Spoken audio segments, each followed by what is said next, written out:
চলে যাবে। কোথায়? যেতে আমাকে রেখে? হ্যাঁ, না, আমি যাবো চলে। শুটিং এ চলে যাবে আন্টি। চিন্তা করো, কত বড় দুষ্ট। তো তুমি দিচ্ছ কেন, যেতে দিচ্ছ কেন? বলো কিছু। কোথায় যাবো? কোথায় যাও শুটিং এ? কোথায় যাব? কোথায় যাবো? আমি যাব হচ্ছে এই যে চলে যাবো। নিয়ে যাবো আমায়। নিয়ে যাবা? তুমি শুটিং এ যাবা?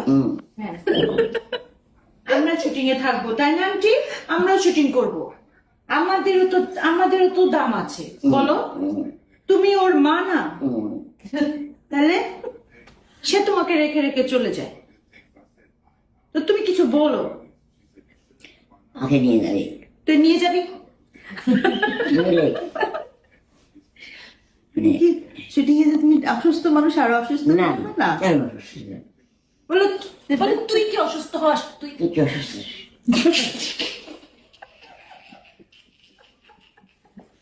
আমি যা বলবো তুমি তা বলবা।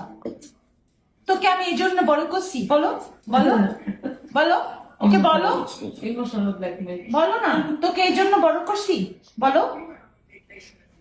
এই আন্টি বলো না, বলো তোকে এই জন্য বড় তোকে এই জন্য কি বড় করছি?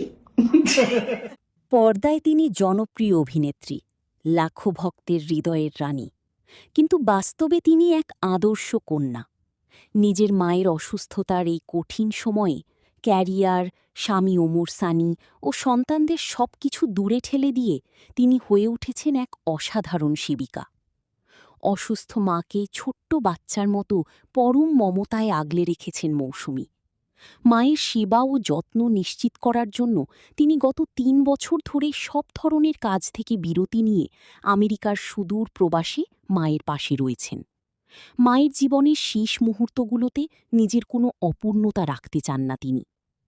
মৌসুমীর কাছে জীবনের সবকিছুর ঊর্ধ্বে তার মা, তাই সংসার, সন্তান কিংবা তারকা খ্যাতির কোনো কিছুই তাকে মায়ের দায়িত্ব পালন থেকে বিচ্যুত করতে পারেনি।